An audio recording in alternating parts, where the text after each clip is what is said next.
Amados irmãos, amadas irmãs, querido povo de Deus, hoje estamos celebrando solenemente, ou celebrando a solenidade que nos faz pensar e refletir o quanto Deus não só é amoroso e cuidadoso, mas o quanto Ele se importa com toda a criação e o quanto Ele de fato olhou para toda a criação de maneira extraordinária.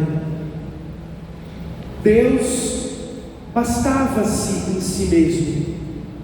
Ele existia e existia sem princípio, e Ele já estava plenamente em si.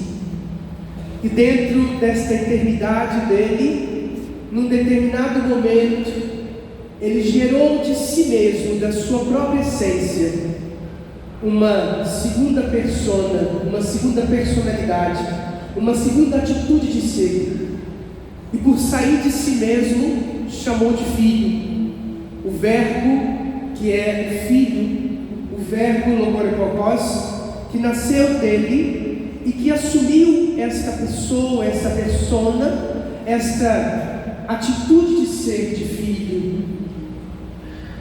E se tem um filho, então tem um pai. Há um pai e um filho neste tempo eterno, nesta eternidade infindável, incalculável. Só que o pai e o filho se relacionam com um amor muito profundo. O pai e o filho se relacionam com um amor que não consegue bastar um no outro. É um amor que vai além do que se possa conter.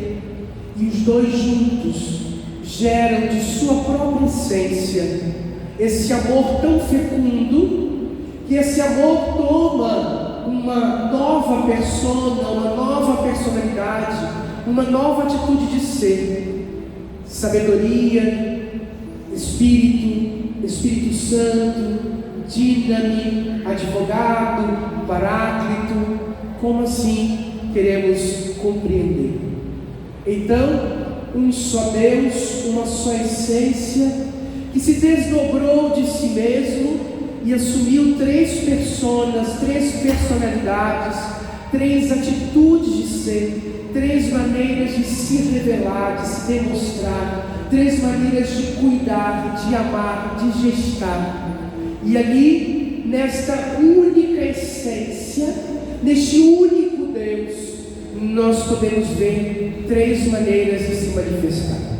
Bom, o Criador de tudo isso também quis criar um planeta, ou os planetas, quis criar a natureza, quis criar toda a organização e colocou sabiamente todas as coisas de tal maneira que elas não se destruíssem.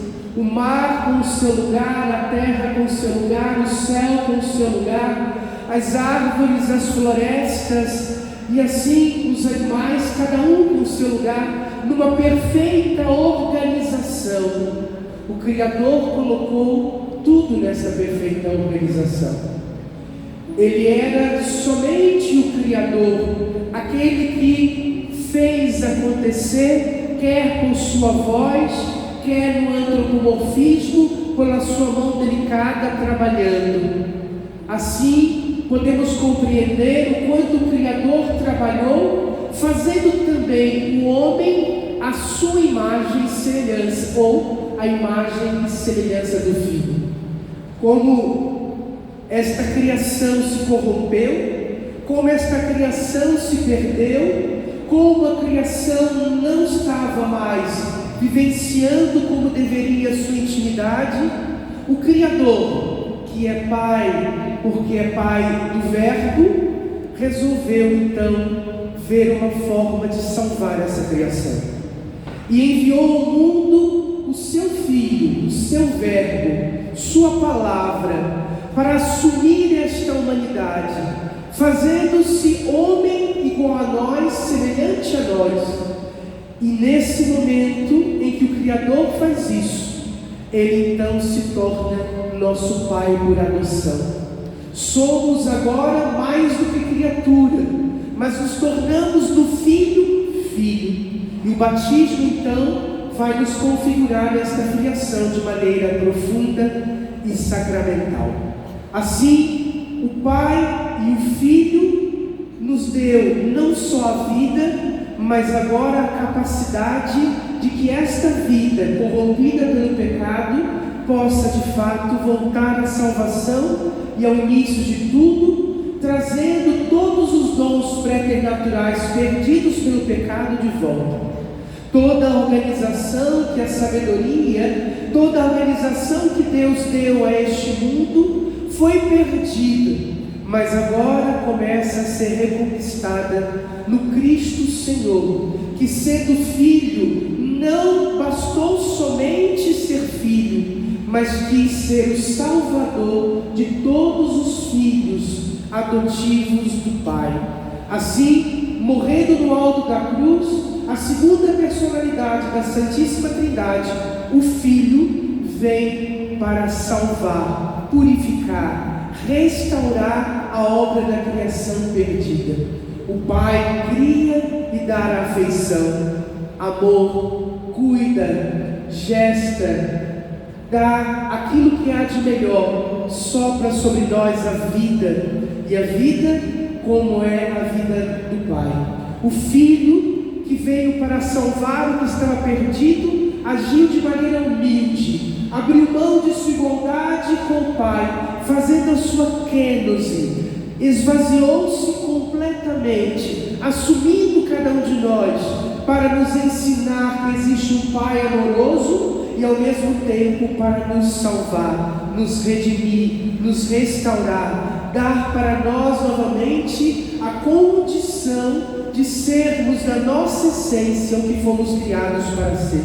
Abriu para nós a porta do paraíso e a possibilidade de adentrar aos mistérios mais profundos desse amor que não cansou e nem descansou em um só momento, mas que falou conosco pelos profetas, pelos reis e pelos sacerdotes, chegando na contemplação dos tempos do Filho.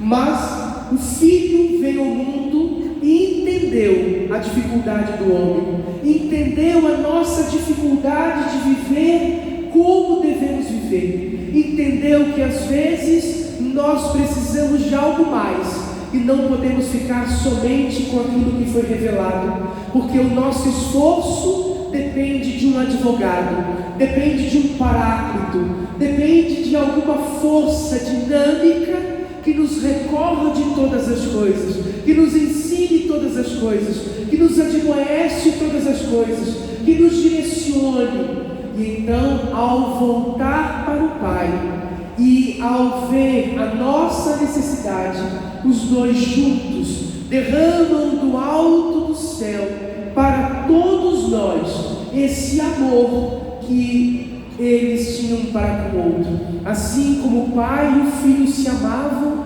eles agora fazem brotar no coração de todo o cerne da humanidade esse mesmo amor, uma efusão espiritual que víamos no dia de Pentecostes, como a igreja clamava para que esse Espírito Santo agisse entre nós. O amor foi derramado, o Espírito Santo foi derramado, para que plenos nele, santificados nele, possamos também sermos santos, possamos também sermos segundo o coração de Deus, participarmos da perfeição, participarmos da graça, esta força dinâmica, viva, que habita dentro de nós desde o nosso batismo sacramental, que quer nos configurar, nos ensinar, nos admoestar, nos conduzir pelo caminho que é Jesus Cristo, para vivermos a verdade que é Ele, o santificador, o sopro, o hálito de Deus, a sabedoria divina que nos quer fazer entender o mistério do Senhor, que nos chama a amá-lo sobre todas as coisas e também aos nossos irmãos, como nós queremos ser amados. É o Espírito Santo quem vai nos configurando, é o Espírito Santo quem vai nos moldando, é o Espírito Santo quem vai nos ensinando, e é o Espírito Santo quem vai trabalhando as nossas imperfeições. É o Espírito Santo quem vai fazendo a nossa docilidade ao céu, a nossa docilidade aos irmãos se tornar uma realidade. Que forma espetacular Deus fez para conosco. Ele nos criou com amor e com bondade, nos deu a graciosidade de sua imagem e semelhança, nos salvou no alto do madeiro, nos assumiu e nos deu a graça de encontrar um paizinho, um Abá, Pai. E ao mesmo tempo, sabendo da nossa fragilidade, dificuldade de sermos de fato segundo aquilo que Ele espera de nós, nos santifica todos os dias pela força agapática e dinâmica do Espírito Santo, que de fato vai nos conduzindo e nos ensinando, nos admoestando todas as coisas.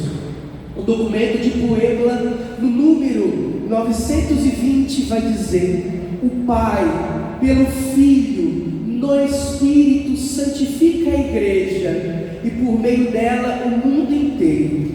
Mundo e Igreja, por sua vez, dão glórias ao Pai pelo Filho no Espírito.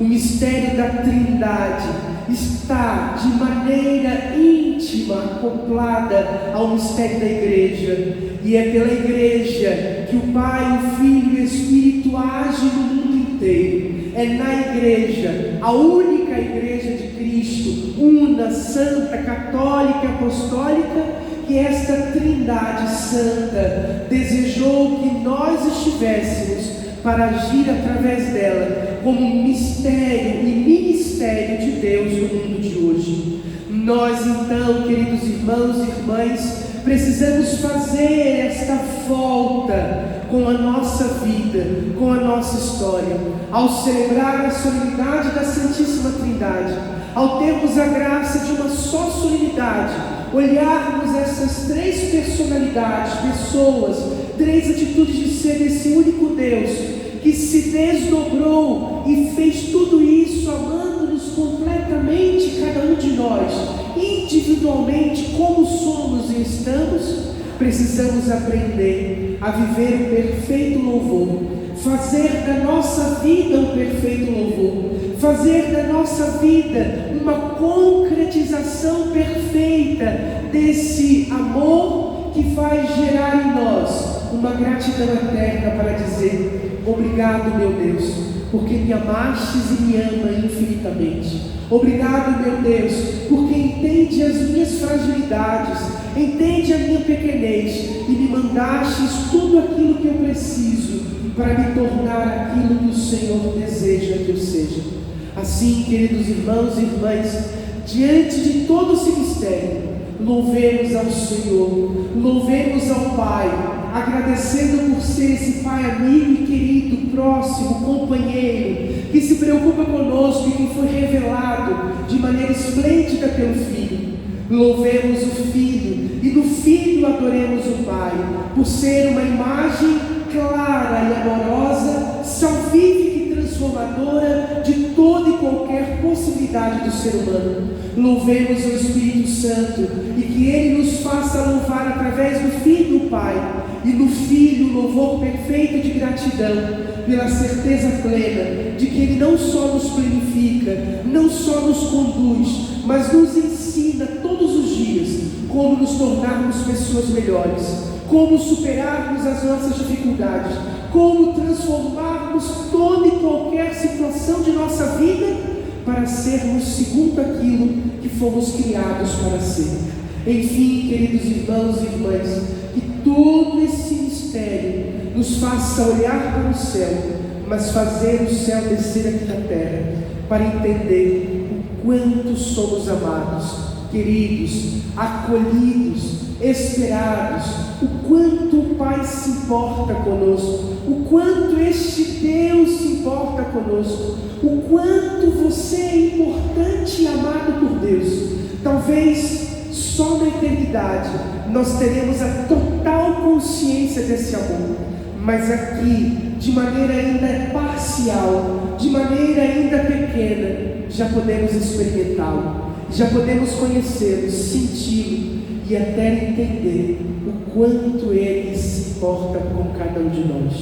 Eu não sei como está a sua vida hoje, eu não sei o que você tem vivido, e eu não sei qual processo você tem passado, mas eu sei que, como diz a Sagrada Escritura, o Espírito Santo que habita no seu coração pode fazer você conhecer esse amor de Deus, pode fazer você experimentar essas primícias de Deus, pode fazer com que você entenda o quanto você é importante para Deus e o quanto Ele tem te amado e esperado por você todos os dias para te dar uma experiência profunda desse aconchego, desse abraço, desse acolhimento, desse amor especial que Ele tem por você. Se muitas vezes não te amaram, não te acolheram, se muitos não te respeitaram, se muitos não te entenderam, o Pai sempre te amou e ama. Ele com amor sempre te olhou e continua te olhando, e te olhou desta maneira tríplice, dessas três maneiras de agir. Por quê? Porque Ele quer alcançar você na sua totalidade. Enfim, diante desta solenidade, peçamos a Deus a graça de um coração humilde, simples, aberto, compreensivo e capaz de deixar com que esse amor dinâmico de Deus de fato faça diferença, nos tornando pessoas melhores, seres humanos melhores, pessoas que de fato sejam de boa convivência, de boa praça, como se diz, de amor para com todos, e aprenda de fato a olhar para o céu e fazer esse céu ser uma realidade entre nós aqui na terra. Que a palavra de Deus nos conduza, nos ensina e fomente em nós que o nosso amor seja uma repetição clara e profunda desse amor que não cansa e não descansa jamais de nenhum de nós.